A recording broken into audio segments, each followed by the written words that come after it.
โดยสบายดีโดยสบายดีสบายดีสาวโสดเนาะทุกคนบ่ได้มาหาแต่โดนผู้เจ้าผู้งามเนาะ โดย ก่อนอื่นก็สิขออนุญาตถามแบบข้อมูลของน้องก่อนเนาะโดยเพราะว่า FC ใหม่ก็หลายเพิ่นยังบ่ทันรู้จักเจ้า แนะนำตัวแหน่น้องล่ะชื่อว่าแนวใดซื้องาอายุจักปีแล้ว19ปีอืม19ปีปลายบ่โดยก้าวเข้า20เนาะโดยผ่านมานี่น้องหล่ะแบบว่าเคยแต่งงานบ่เคยอย่าห่างหรือว่าตายจากกันอย่าห้างเป็นแม่ห่างน้อยเนาะ โดย มีลูกบ่บ่มีอืมทุกมื้อนี่อยู่ตัวคนเดียวอยู่กับแม่กับหลานอืมโสดมาโดนแล้วบ่น้องล่ะสิเข้าปีแล้วโอ้ผู้บ่าวไทยบ้านนี่เขามาจีบอยู่บ่ก็พอมีอยู่เออ เขาก็เข้ามาหยอกมาหยังอยู่เนาะโดยอืมเป็นตาจริงจังกับเฮาอยู่บ่ สมว่าคำว่าหยอกอะลีเนาะโดยคำว่าหยอกซื่อๆเนาะทุกคนรุ่นเดียวกันบ่แม่อืมแล้วตอนนี้นี่คือแบบคนที่สิจริงจังกับเฮานี่มันยังบ่มีเนาะโดยก็เลยเปิดใจแม่นบ่แม่นอืมเปิดใจนี่คือแบบว่าอยากได้ผู้บ่าวทางใดทางใดก็ได้อายุนี่เด้ซะอายุก็40ลงมาโอ้40ลงมา50 60นี่แม่นแล้วเนาะเบิดซิดก็คุยกันเบิ่งก่อน เออ ส่วนหลายเพิ่นมีแต่ว่าหนุ่มแบบรุ่นใหญ่เนาะโดยส่วนหลายนี่แบบว่าหนุ่มรุ่นใหญ่ที่ว่าเพิ่นเข้ามาตามหาคู่40 50 60นี่ยังมีโดยหักก็ให้โอกาสอยู่คุยลองเบิ่งเนาะโดยอืมเรื่องรูปร่างหน้าตานี่อยากได้คนแบบใดหล่อบ่ใจก็ได้ เออแนวใดก็ได้เพิ่นว่าเนาะทุกคนบ่ติบ่บ่ติน้องละนี่สูงเท่าไหร่น้องละประมาณ150น้ำหนักประมาณเท่าไหร่45โอ้โดยผ่านมากะเข้าโรงเรียนอยู่บ่เศร้าเข้าแต่หึงแล้วออกแต่ดนแต่ดนละแต่ว่าอ่านได้อยู่บ่ได้อ่านได้เขียนเป็นเนาะโดยภาษาลาวภาษาไทยนี่ได้เบิดโอ้เคยไปฝั่งไทยบ่เคยไปเฮ็ดงานหรือว่าไปท่องเที่ยวไปเฮ็ดงานได้โดนบ่น้องล่ะไปได้5 เดือนเฮาไปเฮ็ดงานหยังอะนะเฮ็ดงานเฮ็ดอาหารอีสานขายกับข้าวอีสานไปเป็นคนแบบทำอาหารเลยบ่แม่นโอ้ ไปเฮ็ดน้ำละสาวเด้เพิ่นก็เลยเฮ็ดให้เฮ็ดในครัวเฮ็ดในอยู่ในกินพวกลาบพวกแกงหยังแสดงว่า แสดงว่ามีประสบการณ์แบบว่าทางด้านเป็นแม่เฮือนแม่ซ่านเนาะโดยได้ขายดีบ่แต่ละมื้อแต่ละวันก็ได้ขายดีหาข้าวเฮ็ดนี่เฮ็ดเป็นรายวันบ่เฮ็ดเป็นรายวันเพิ่นให้เป็นรายวันเนาะแม่นจะว่าสิได้เป็นเดือนแล้วเพิ่นเก็บให้ก็ได้แต่ว่าน้องเอาเป็นมื้อโอ้ก็คือเฮ็ดแล้วมันเอาเงินเลยเนาะแม่นโดยหนักอยู่บ่ก็ตื่นตี 2เลิก 3-4 โมงแลงทำงานหลายชั่วโมงถ้าถามว่างานมันหนักบ่งานมันก็บ่หนักแต่ว่ามันเฮ็ดงานหลายชั่วโมงเลยตื่นแต่เช้านอนบ่พอเน้นตื่นแต่เช้าตัวนี้เนาะแม่นเพราะว่าแบบต้องได้ขายกับข้าวแต่เช้าๆสำหรับคนที่จะไปเฮ็ดเวียกเฮ็ดงานสิบ่ตื่นมาตี 2ก็ลุกมาก็นึ่งข้าวแล้วก็เฮ็ดอยู่เฮ็ดกินตี 5กลับอาบน้ำแล้วก็ลงมาเตรียมของไปขายเก็บของขึ้นรถแล้วก็ไปขายอีกบ่อนนึงเก่งเนาะ หาเฮาก็ฮู้อยู่แล้วบ่ว่าแบบงานเฮาสิเป็นประมาณใดตั้งแต่ทันได้เริ่มเฮ็ดนี่บ่ฮู้โอ้อ้าวไปเลยแบบว่ายังบ่ฮู้ซ้ำว่าหน้างานเป็นแบบใดแม่นบัดที่นี่แบบได้ลงตัวจริงแล้วรู้สึกแบบใดก็เฮ็ดได้อาศัยมานอนแบบว่าช่วงแลงเอาบ่แม่นเลิกงานมาแล้วกันต้องบ่ได้ไปเล่นไปเที่ยวบ่น้องล่ะบ่มันบ่มีบ่อนไปหรือว่าเฮาบ่อยากไปมีเวลาไป บ่ได้มีมื้อพักมื้อพรให้บ่มีแต่ว่าถ้าอยากหยุดก็หยุดได้หยุดเอง แต่บ่ได้เงินเนาะ แม่น เออบัดทีนี้เพิ่นบ่อยากหยุดแล้วเนาะแบบ เลย คันบ่สู้ก็บ่ได้เงินนะนี่ แม่น เนาะไปก็คือเฮ็ดงานเดียวนั่นเลย ตอนแรกๆลงไปอยู่งานร้านก๋วยเตี๋ยว โดย ไปเฮ็ดอยู่หันได้ประมาณ 11 มื้อแล้วก็เลยย้ายไปอยู่หันอาหารอีสาน เออร้านก๋วยเตี๋ยวแบบ มันแบบบ่คักบ่หรือจัง มัน ได๋ หลายอย่างปวดจำบ่ได้ มันงงๆนำราคาเวลาลูกค้ามาสั่งว่าใส่นั่นแน่ใส่นี่แน่บ่เอานี่ใส่นี่แต่บ่เอานี่แล้วแบบราคามันก็สิต่างกันแหละจำบ่ค่อยได้กับเวลาลูกค้าเพิ่นเข้าหลาย เลยเอาบ่ไหวคือมันประจำบ่ได้แหละเบิ่งนี่ว่า ก็เป็นก๋วยเตี๋ยวมันก็มีมันเป็นก๋วยเตี๋ยวไก่ผัดมีทั้งมันหลายอย่างค่ะนะ มีก๋วยเตี๋ยวไก่ก๋วยเตี๋ยวเนื้อมีน้ำตกมีต้มยำสิต้องเลยว่าคือจะจำสมองคือจะจำบ่ได้ดอก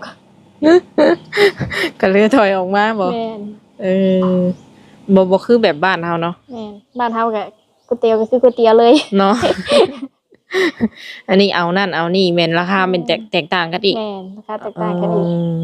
ถ้าแม่นอยู่ฝั่งลาวแม่นเอาหั่นหรือว่าบ่เอานี่ก็คือราคาเดียวกันเบิดเนาะ แม่น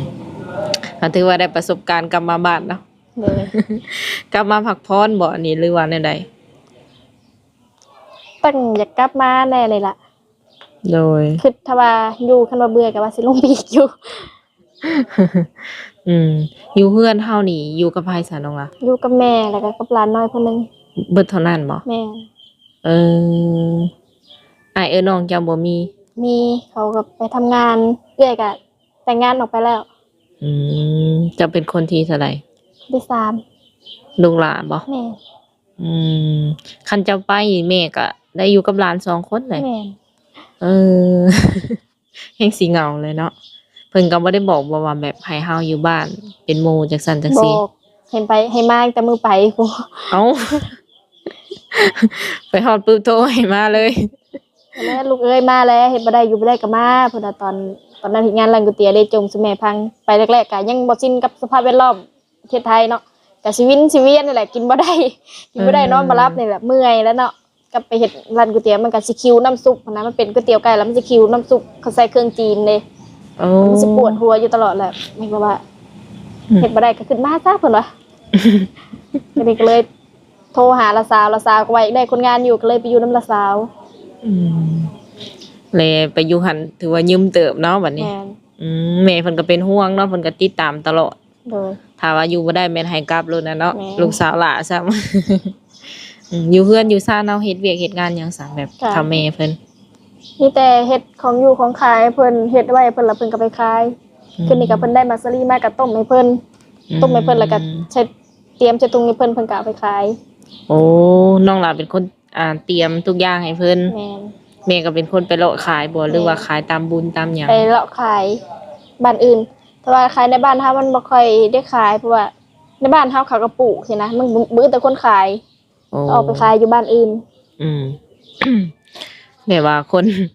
คนขายหลายกว่าคนซื้อเนาะ แม่น เฮ็ดถุงเท่าใดแบบว่าเฮาไปขาย 10,000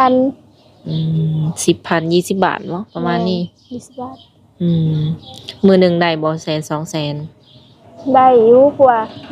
เราไปซื้อมาสอบ2สอบนี่มันก็ 3-4 แสนแหละพอเราขายเบิดเราก็ได้อยู่กำไรประมาณ2แสนปลาย โดย บ่ได้ซื้อ อยู่บ้านเฮาเนาะคันบ่ดิ้นรนก็บ่ได้เนาะทุกคน หากพอได้ใช้ได้จ่ายซื้อนั่นนี่ในเฮือนบ่ แม่ ให้หน้าตะกร้าก็มีอยู่บ่ มี ได้เฮ็ดบ่แต่ละปี ปีที่แล้วได้เฮ็ดอยู่ปีนี้ยังบ่ฮู้ ยังบ่มีคนพาเฮ็ดหรือจังได ยังบ่มีคนพาเฮ็ด ถ้าว่ามีโลดนี่ก็สิเอาเลยบ่แบบคนมาพาเฮ็ดให้เฮ็ดนาน เบิ่งไปก่อนแม่เอาไปแล้วเฮ็ดนาบแล้วอีกเฮ็ดได้ เออเว้นแล้วเนาะเบิ่งก่อนเพิ่นว่าทุกคนเด้หากถามว่าคุยกันเนาะจีบกันแบบว่าอยากมาช่วยอยากมาหยังก็คือยินดีเนาะ โดย มาช่วยมาทดลองเฮ็ดให้เฮ็ดนานํเพิ่นลองเบิ่งก็ได้ แต่ละปีนี่แม่นจ้างเอา จ้างไทยจ้างดำจ้างทุกอย่าง สรุปแล้วซ้ำแบบซื้อเอาเนาะ แม่น ถ้าว่าเฮาซื้อเอานี่ก็คือแบบเป็นเม็ดเลย แ ไม่เป็นเม็ดเลยแต่ก็สิได้น้อยกว่า เอา ถ้าเฮ็ดเองก็มันก็สิได้หลายกว่านะ อืม เพราะว่าเดี๋ยวนี้เขามันก็แพงเนาะโล 7-8,000 อืมแม่นๆซ้อมหนึงก็ตกกลัวแบบ1,000เนาะประมาณนั้นแม่เพิ่นนี่อายุประมาณเท่าไหร่น้องล่ะ น่าจะ55 56เลย อืมพ่อเพิ่นเสียบ่ แม่น พ่อเสียยังเหลือแต่แม่เนาะ โดย แถมอยู่แบบตามลำพัง บ่ได้รู้สึกเหงาหรือว่าอีหยังบ่ บ่ อืม ถึงเพิ่นสิเสียไปแล้วก็คือรู้สึกว่าเพิ่นก็ยังอยู่นำเฮาคือเก่าเพิ่นบ่ได้ไปไสสินะถึงสิบ่เห็นเพิ่นก็ได้ โอ้ แต่ว่าเฮาบ่เห็นเพิ่นซื่อ ยังรู้สึกยังสัมผัสได้ว่าเพิ่นยังอยู่ใกล้เฮา ๆแม่น อืมอยู่บ้านเฮาก็แบบคือเห็นเนาะเงียบ แม่นมาไปกรุงเทพได้5 เดือนกลับมาขับรถผ่านทางคือเงียบแท้บ้านเฮาคือบ่มีคนอยู่นี่ แต่เรือนแต่ละซานบ่ได้มีคนเฒ่าคนหยังนั่งอยู่ในเรือนในซาน เนาะ มันก็มีอยู่ จะเป็นแนวใดเนาะทุกคน บางส่วนนี่ก็ออกไปอยู่ไร่อยู่นาหมดเนาะ ส่วนมากอะเขาเจ้าจะออกไปอยู่ไร่อยู่นาเฮ็ดสวนเฮ็ดทั่วเฮ็ดมันอยู่นาพุ่นแหละ อืมบ่คือสมัยก่อนนี่คือเพิ่นจะนั่งแบบว่าเป็นจุ่มเป็นหยังเนาะ แม่น บ้านใหญ่แต่ว่าคนบ่หลาย ในความคิดถ้าว่ามื้อหน้าเฮาสร้างครอบครัวนี่ต้องได้อยู่นำพ่อนำแม่บ่หรือว่าเฮาไปอยู่นำเพิ่น ต้องได้อยู่นำแม่แหละบ่มีผู้อยู่นำแม่ อืมต้องได้เบิ่งแยงเฒ่าแม่เพิ่น แม่น เพิ่นแบบเพิ่นเลือกแล้วบ่เพิ่นเลือกที่จะเอาเฮาอยู่นำบ่หรือว่าไง บ่ก็ไผอยู่ก็ผู้นั้นไผอยู่ก็ได้ อืม ยังบ่แน่บ่นอนเพราะว่าเอื้อยเพิ่นก็แต่งงานออกไปแล้วแล้วก็ยังเหลือแต่อ้ายก็จักเพิ่นสิแนวใด อืม เพราะเพิ่นก็เป็นผู้ชายเนาะจักเพิ่นสิอยู่หรือว่าเพิ่นสิมาคืนเมีย บ้านแถวบ้านเฮาแบบส่วนหลายนี่สิเอาผู้หญิงเนาะอยู่นำเนาะอันนี้ก็มีความเป็นไปได้แบบ80%ที่ว่าเพิ่นจะได้อยู่นำเฒ่าแม่เพิ่นเนาะ โดย แต่ว่าตอนนี้เพิ่นก็ถือว่าดุแฮงเนาะไปคุมื้อเลยบ่ขายเครื่อง ไป นี่ คู่มื้อ ตูแบบว่าเจ้าบ่ได้ไปขายนำเพิ่นบ่ บ่กลัวเพิ่นไปเลาะเด้ไปนำบ่ได้ อืมเฮ็ดให้เพิ่นเลยก็แม่นแล้วเลย แม่ อืม มาอยู่บ้านนี้ได้ฮอดละบ่ประมาณ10มื้อ ประมาณ10 มื้อ11 12 มื้อนี่แหละ อืมในใจตอนนี้ยังอยากอยู่บ้านเนาะ แม่น สงสัยเมื่อยแฮง บ่ได้แบบว่าถึงขั้นว่าเมื่อยแฮงเลยแบบท้อจนไหายจนยังบ่ บ่ อืมมันเป็นอาการแบบใด แต่ว่าสิว่าขี้คร้านก็แม่นหันนะเฮ็ด เออ เฮ็ดได้แต่ซ้ำๆเนาะตื่นเช้ามาก็เฮ็ดอันเวียกอันเก่าอันเดิมของเฮา อืม มันงานมันก็บ่หนักคือว่าแหละคือว่ามันได้เฮ็ดหลายชั่วโมงแล้วก็ตื่นแต่เช้าซื่อๆตี 2มันเป็นกำลังเป็นเวลานอนหันน่ะพอตื่น บ่ไหวน้ำหน่อยนี้ แม่น ทางเรื่องงานนี่ถือ งานบ่หนัก โดยเพิ่นว่าได้เฮาขึ้นมา ก็บ่ได้ว่าจังได๋ เพิ่นก็ยังบ่ได้แบบท่าเฮาหรือว่าคองเฮาบ่ตอนนี้ เพิ่นก็ชวนลงไปนํอยู่เพิ่นลงมื้อนี้ล่ะเพิ่นก็บอกให้ลงไปอยู่บ่มาบ่เพิ่นว่า โดย ก็ว่ายังบ่ฮู้ว่าไปก่อนว่า ขอพักผ่อนก่อนติคือเฮานี่ก็มีแบบว่าเฟซไลน์เป็นของตัวเองอยู่บ่ มี มีโทรศัพท์เป็นของตัวเองเรียบร้อยเนาะ โดย ยังหลิ่นไลน์เก่าหรือว่าแนวใด ลายใหม่อันเก่าลินบ่ได้แล้ว มันเด้งออกจากระบบ เอาตั้งแล้วบ่ตอนนี้ ตั้งแล้ว สามารถทักหาได้ช่วงใดน้องละ ช่วงใดก็ได้ ว่างตลอด ว่างตลอด ช่วงกลางค่ำกลางคืนนี่ก็นอนดึกอยู่บ่ 8-9 โมง อืมต้องได้เข้านอนแล้วแม่นบ่9 โมงขึ้นไปหากยังทักได้อยู่ช่วงนี้ถือว่าว่างแม่นทักได้เกือบว่า24 เฟซนี่ตัวเก่าแต่ว่าไลน์ตัวใหม่สิบ่ แม่น อืมแบบถามว่าเพิ่นโคมาเนาะแจ้งหยังให้เพิ่น ได้ทั้งสอง สะดวกบ่เลย โดย โดยบ่มีความลับหยังเนาะ โดย หมู่คู่ร้ายอยู่บ่เลยแถวบ้านเฮา บ่มี มาอยู่บ้านแสดงว่าบ่ได้ไปเล่นไส บ่ได้ไปลินสายสงกรานต์กับหมู่ไปลินก็บ่ได้ไป เป็นแนวใดคือว่าบ่ไปนำหมู่ จักสิไปลินไสหมู่ไปไกลหมู่ไปลินหมู่ไปลินไกลไปลินซุยไปลินแกงกอกสิมาผัดไกลโพดมาผัดบ่มักไปไกลปานนั้นยามมันก็แดดสิ คิดเงาะออกจากบ้าน แม่นการขับรถแน่แดดแน่ไกลแน่ อืมรถรางพาหนะเฮาก็มีอยู่บ่เลย มีพอได้ขี่ โดย อันนี้เห็นเป็นแบบเพื่อนชานของทางพ่อทางแม่เพิ่นเลยบ่นี่ที่เฮาอยู่นี่ แม่น อืมนากับบ้านนี่ไกลบ่ถามว่าไป ไก่ อืม ขี่รถแล้วเนาะ แม่น หักรถนี่ไปฮอดบ่ ไปฮอด ใครอยู่ซะเนาะ ยันได้ย่างเด้ ย่าง นุ่ม ในปกติน้องก็ย่างบ่ได้ขี่รถเลย เอ้า เพราะว่ายามนามันก็ทางมันก็สิไปยากก็ย่างเบิดปี อ่า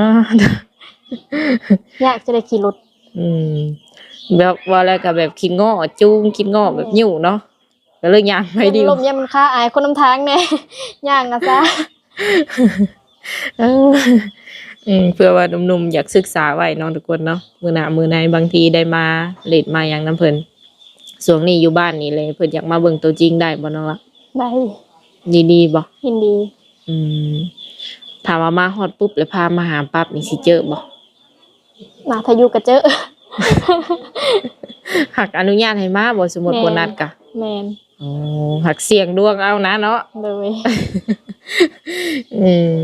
ถามว่ามาแล้วบ่เจอนี่ส่วนหลายจะไปหลินอยู่ทางใดจะไปนำโตวอยู่ไสใด 100%แน่ น่าจะเจอ เพราะว่าบ่ได้ไปใส่ ใครแน่ซะเนาะถามว่าเพิ่นอยากให้ไปหานี่ได้ไปได้บ่ ก็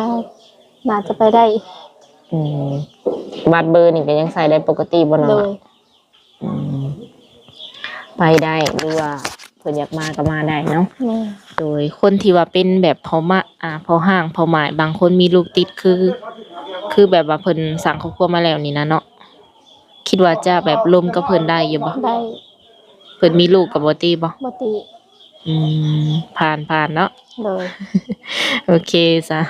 สำหรับคลิปนี้ก็บ่มีหยังหลายเนาะทุกคนมาอัปเดตเรื่องราวของน้องเพิ่นตอนนี้ก็ยังโสดคือเก่า จบคือเก่า เมื่อก่อนนี่แบบบ่มีคนจริงจังกับเฮาบ่ บ่ อ๋อที่ว่าเปิดใจเมื่อก่อนนี่แบบเงียบ เงียบ มีเวลาตอบเพิ่นอยู่บ่เลยตอนนั้น ตรงนั้นก็แต่มีคนทักมาน้องก็มีเวลาตอบตอนแรกน้องก็ตอบได้เพราะว่าตอนเวทน้องก็ต้องไปเกี่ยวข้าวเนาะส่วนนั้น อืม แต่ส่วนมากก็บ่ค่อยมี อืม กับว่าน้องก็จักเปิดใจได้จักมื้อแลไลน์ก็ลิ้นบ่ได้ เออจังพอแล้ว บางคนเพิ่นอาจจะคิดว่าเจ้าแบบบ่อยากคุยกับเพิ่นได้เงียบไปเลยเนาะ แม่น ไลน์มันเด้งออกเอง แม่นไลน์มันเด้งออกจากระบบ เออตั้งแต่เปิดใจรุ่นก่อนจนฮอดตอนนี้นี่ตั้งไลน์จักเทื่อแล้ว เทื่อเดียว อ๋อหากก็เปลี่ยนเนาะมีแต่ว่าทักมาใหม่สำหรับคนเก่าที่ว่าอยากทักมาหลินก็ยังทักได้บ่เลย ได้ โอเคเนาะประมาณนี้เลยทุกคนเลยสำหรับคลิปนี้ก็จะได้ขอตัวจบไว้ก่อนถ้าหากว่าหากมักน้องอยากคุยนํก็ทักมาเล่นนํได้เนาะ โดย สำหรับคลิปนี้ก็จะได้กล่าวคำว่าสบายดี โดยสบายดี อ่ะ